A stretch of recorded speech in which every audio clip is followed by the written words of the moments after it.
Hello, and welcome to another Fantasy Premier League video. My name is Steve, and I've been on the wrong side of variance for the last couple of game weeks, but in game week 32, it managed to swing the other way. So without warning, Gusto wasn't in the squad at all last weekend, meaning I got Dan Burn in off the bench, giving me a clutch 6 points for a double Newcastle clean sheet in the 1-0 victory away to Fulham at the weekend.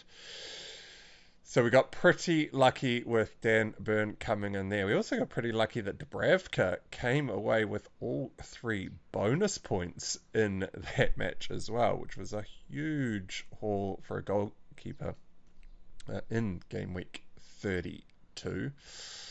I also said in the last video that I thought that United would concede about another 30 shots or so in the match against Liverpool at the weekend, and that was the reason that I was going to captain Salah. Now, I did follow through with this move, and United actually ended up conceding 29 shots in the match, with United not even registering one shot in the first half, and actually only managed to muster 9 shots in the second half, where they actually scored 2 spectacular goals, which were very much against the run of play in order to steal 1 point away from Liverpool. So super stoked about that result as a United supporter. Not at all by the performance. I mean, it took a very lucky halfway shot from Bruno. And anyway, we won't go into that match too much because I've been hating on United for the last couple of weeks, and they did manage to come away with a 1-pointer.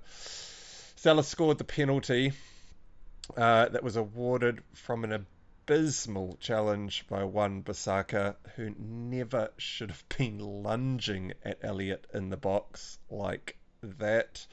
He made it all too easy for Elliott to just shatter the ball away from the challenge, hang his foot out, and then fall over to be awarded the penalty.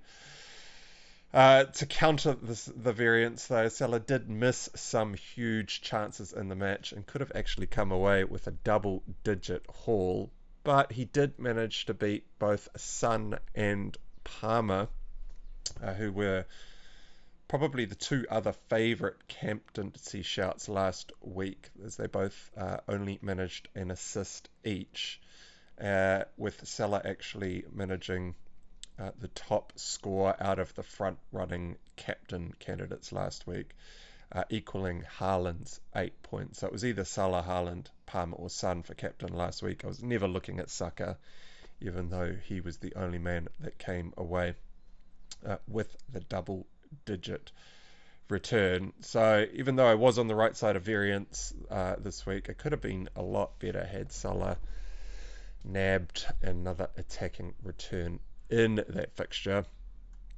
Anyway, that is enough of last week's returns. I do have 2 free transfers in the bank this game week, and I've actually got a bit of a nightmare decision to make as to what I'm going to do, given the players that have and have not returned from injury as of right now.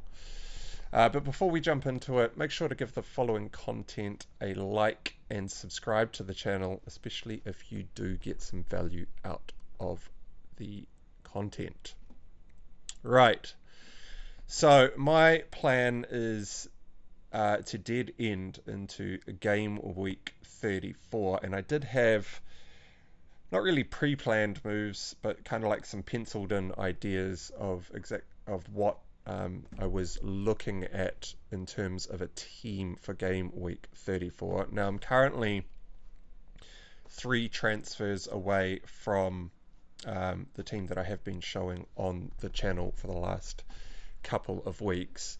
Now we'll very quickly go through my penciled in moves and why those moves have now changed given the status of injuries, mostly in the key team around Liverpool. And then I can talk through exactly why I have pivoted away from my pre-planned moves. So, in no particular order, the first player, well, one of the players that I was planning to bring in, maybe not the first player, but one of the players that I was planning to bring in, was a goalkeeper, with either Allison or Kelleher being the front runners for this position in order to get another Liverpool doubler into my team before game week 34. Now, I was very much hoping that Allison would already be back and playing for Liverpool by now, either playing in game week 32 or playing in the Atalanta match this morning in the Europa League. Now, Allison was back in training this week, but he didn't even make it onto the team sheet this morning. And given he has actually been out for quite some time with a hamstring injury, it's actually quite hard to tell whether or not he will be back on the pitch starting for Liverpool in game week 33. So if I was still going to go down the, well, it's now going to be an Allison route. If we found out, for example, that Allison was going to be out for a few more weeks, then Kelleher in this week would have just been an absolute no-brainer. But Allison is back in training, and we aren't entirely sure when he will be back in the team. And so at the face of it, it actually looks like I probably have to delay this move until next game week, in game week 34, and just cross my fingers, hoping that we do see Allison either on the team sheet in game week 33 and starting for Liverpool so that I can easily buy him next week, or potentially we see him start in the second leg of the Atalanta match, the Europa Champions League, the Europa quarterfinals, which is being played between game weeks 33 and game week 34. Up on screen there. So I am, my pre-planned moves is that I would have to delay this decision until next game week. Now, the other move that I did have penciled in was to sell Son. That move I would ideally like to make in game week 34, as Son comes up against Newcastle this game week. And Newcastle, although they did keep a clean sheet in game week 32, their defense has been pretty poor all season long.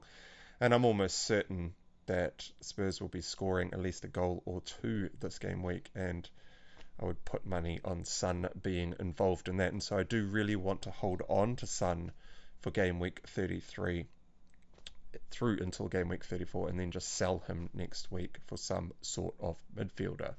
Now, the tentative or penciled in players that I was looking at was to put in a Liverpool midfielder, hoping that we had some sort of clarity as to who was going to be nailed in that team in game week 34. But along with Allison back in training this week at Liverpool, Diogo Jota was also back in training this week, and he was on the team sheet and actually made it onto the pitch in the 3-0 loss this morning to Atalanta. Now, with Diaz, Jota and Darwin all fit, and an increased fixture congestion schedule for Liverpool, it's going to be very hard to nail down who is actually going to start the next three fixtures for Liverpool. Now, I was going to delay that Son out move until next game week, and so maybe we have a little bit more information next game week ahead of that. But yeah, with Jota back and actually making it onto the pitch, I think that Liverpool front line looks like a bit of a minefield, which is actually a bit of a warning to all of you Darwin owners out there. Yes, he is probably first choice number 9 at Liverpool, but there is every chance that he might start to rotate with Jota coming back into the squad. Could be Darwin rotating, could be Diaz rotating, could just be Jota on the bench being used as an impact sub for the next couple of game weeks as he comes to full match fitness as well. And so it's pretty hard to tell exactly what is going on at Liverpool, and the two slots that I had locked in, or not locked in, pre-planned in to fill up my 3 Liverpool spots are pretty much up in the air at the moment. So without the clarity on starts in midfield, I don't actually think Jota or Diaz have enough good routes to points in order to play them if they were going to come in off the bench. Now, earlier in the season, I have been quite happy to play other players, even if they were going to be on the bench. Players like KDB or João Pedro have been in my team, and I was happy to play them because João Pedro had penalties and De Bruyne is just quality and also on a lot of set pieces. And so having them come in at the end of the game is not too much of a big deal for my style of management. But Jota and Diaz only have open play returns that they can be involved with, and so I'm a lot less inclined to bring one of those players in. Now, the final pre-planned spot that I was looking to fill was Botman out for a defender, and the players that I had been mentioning on the channel was someone like Tyreek Mitchell at Crystal Palace, or maybe even Munoz, who is looking like he has got a little bit of attacking threat, or maybe someone like 8 Nori were the names that I was floating over the last couple of videos.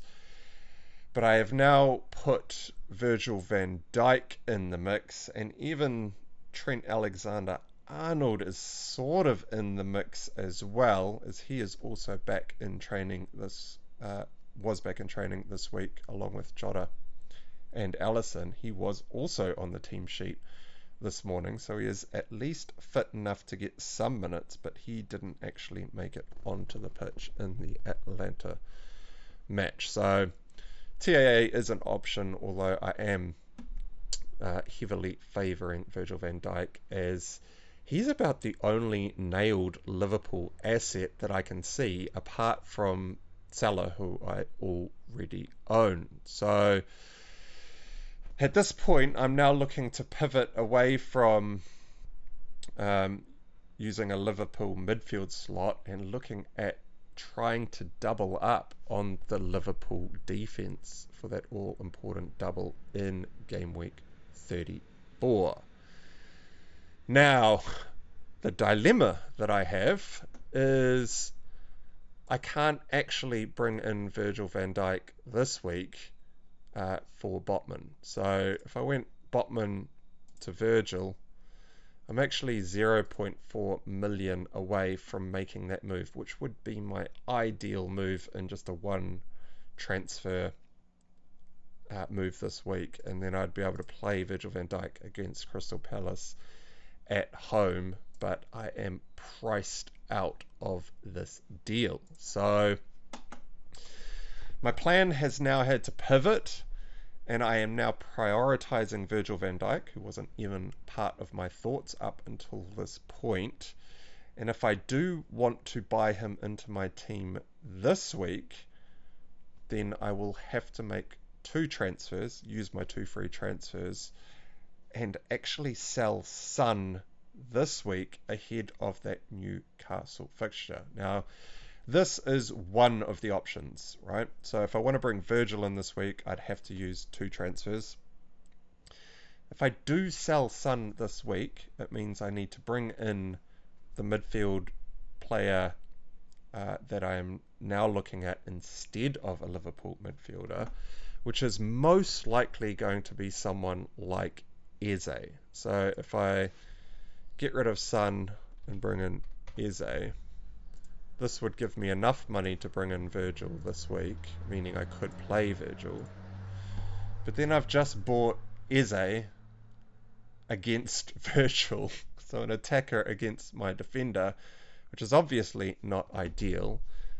But there is an option here. I could look to bench Eze and play Semenyo off the bench, who is at home to Manchester United, who, if you have been following the channel for a little while, you will realise that I have been not at all impressed with the squad in general, but their defence has actually been incredibly poor, conceding 30 shots on average each game week, which is just ludicrous numbers. And so I would be more than happy to play Semenyo this week if this is the route that I do end up going down. Now, Semenyo is currently yellow flagged, and that is because he was asked to be subbed off in the last fixture with a bit of tightness and had actually been ill that week. So it doesn't sound like too much of a severe problem.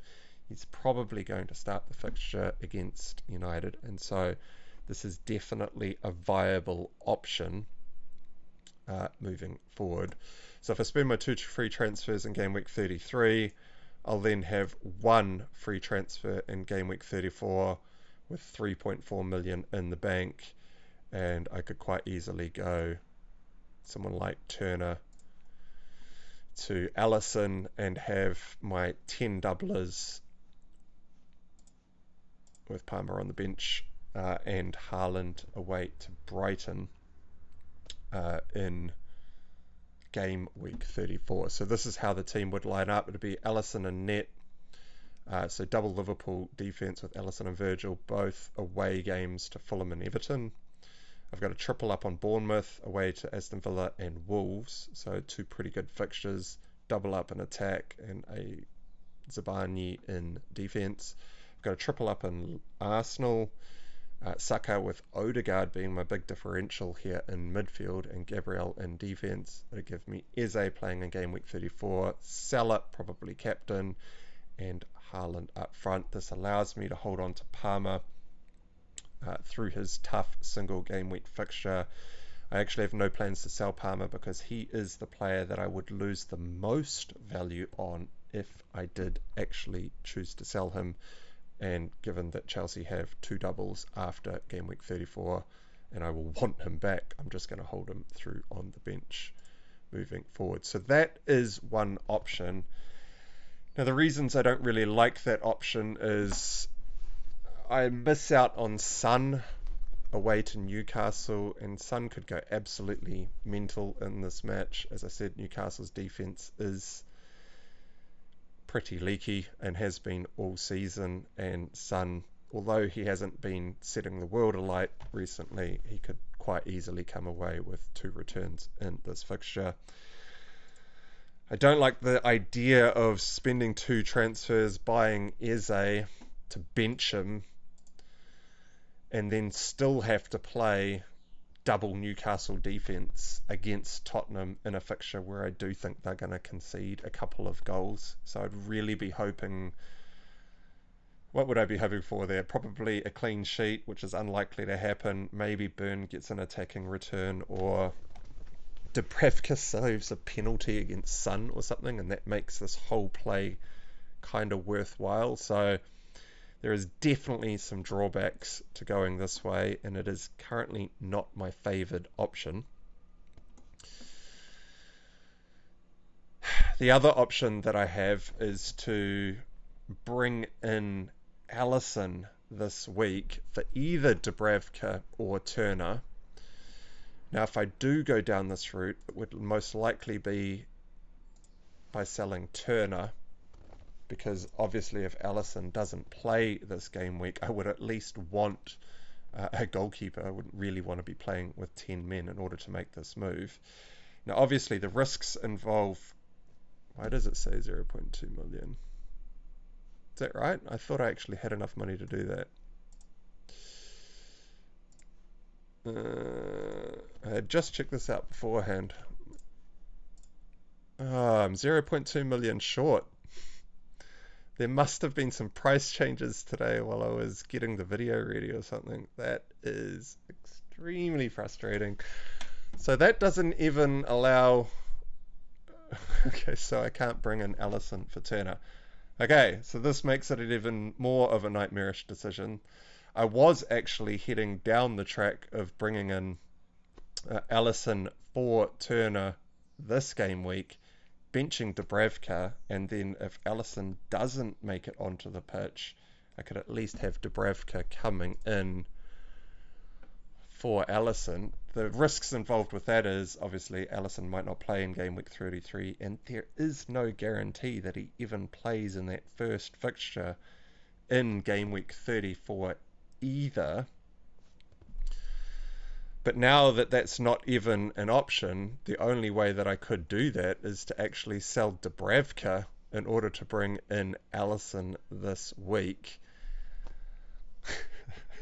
Which means I wouldn't have a backup of Dubravka on the bench, which would mean it adds more risk to the move by meaning I might end up playing with 10 men in game week 33. Now, on the face of it, that sounds pretty bad, but given how I think that Spurs and Newcastle game is going to go down, I think Spurs probably score a couple of goals, which means Dubravka probably comes away with a 1-pointer. Maybe he gets back up to a 2-pointer if he manages to make 3 saves in the match.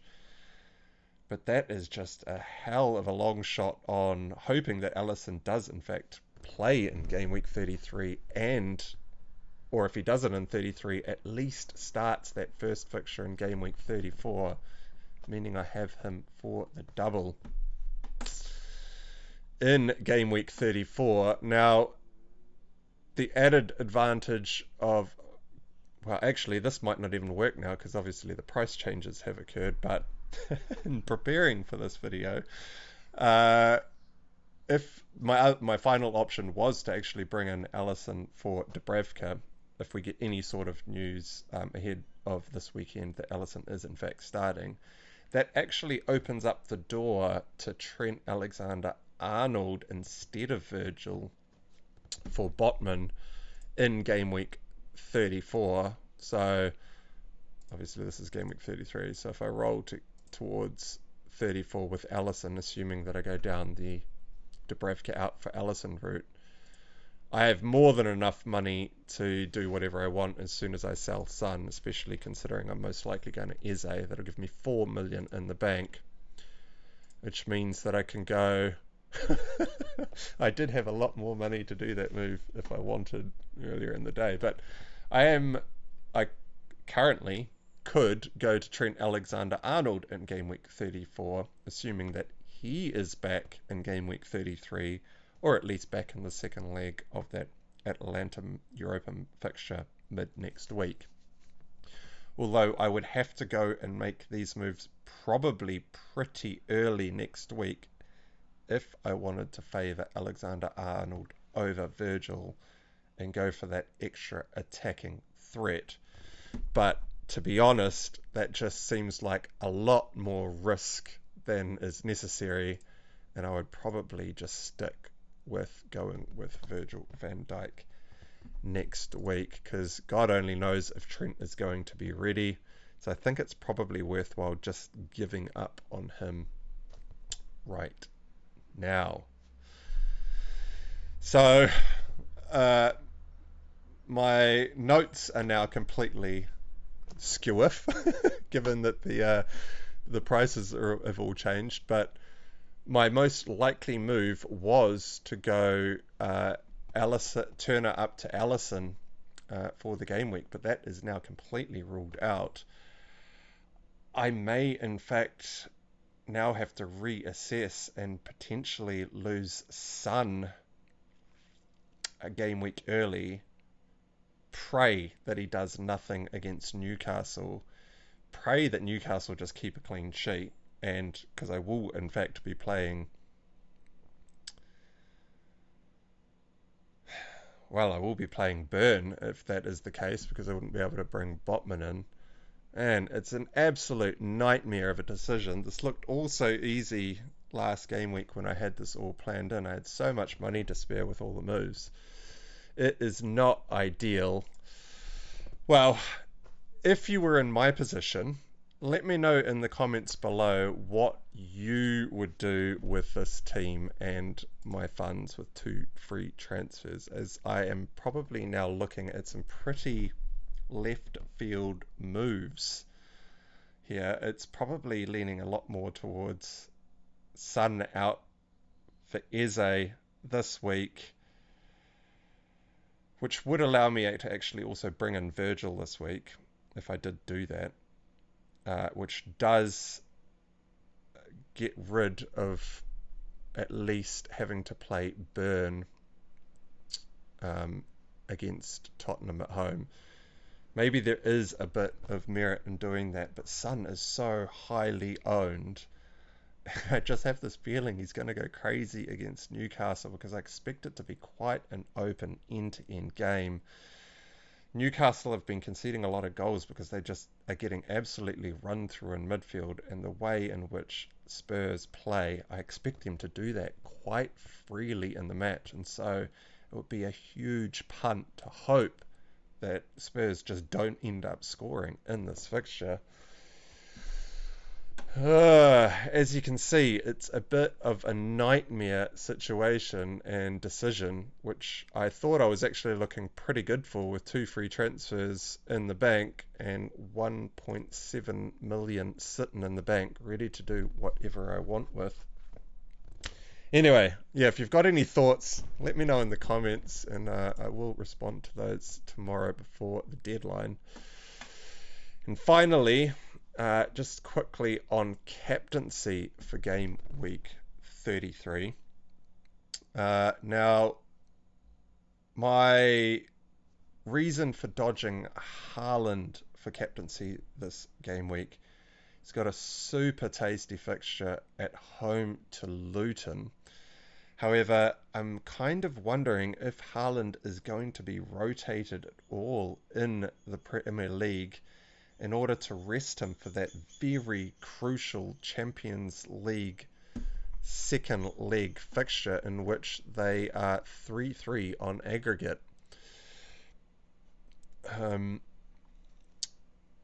if we just go to the advanced view here, order by team name, Man City have got 2 fixtures between game week 33 and game week 34. So they play Luton this weekend. They've then got the second leg of the Champions League at home to Madrid. Super tough game. As I mentioned, they're 3-3 on aggregate.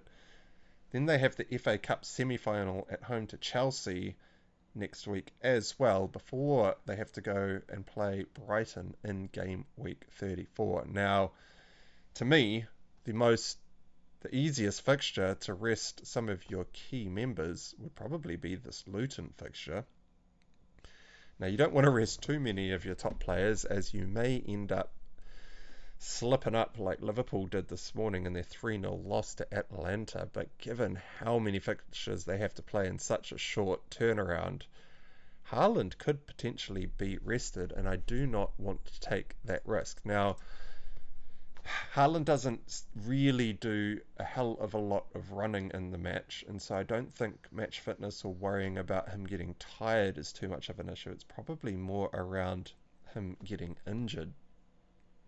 But anyway, I think that's enough risk to just dodge him for the captaincy this week. And so it's actually a toss-up for me between Salah and Palmer in midfield. Now, Salah is my current front runner for captaincy this week.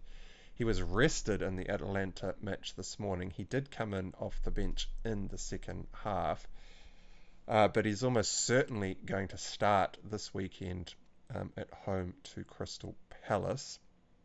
And then, of course, behind him, very closely, is Palmer at home to Everton. He could also be a shout and will probably have a lot lower captaincy or EO this game week. He was actually the top captain shout in game week 32 in and around my rank, probably across the game as well, given that he got the hat-trick the week prior. But given he only got an assist last week, he's probably not going to be as captained this weekend. And so there is a bit of an EO rank jump there. And I think Palmer could quite easily come away with a couple of returns in this fixture. But to be honest, I think Salah just scores more points this weekend, as I think Liverpool should run rampant over Crystal Palace this weekend, and I'm not going to overthink it too much. Coming up with a 50-50 shout. Salah's probably going to be the top captaincy option in and amongst Haaland, depending on how many managers want to risk the potential rotation for Champions League with Haaland. And all right, we got a bit muddled up there as I got caught off guard with the price changes mid video, but that does wrap up this video. So remember to like, subscribe, and all that good stuff. And until next time, I'll catch you again shortly. Cheers.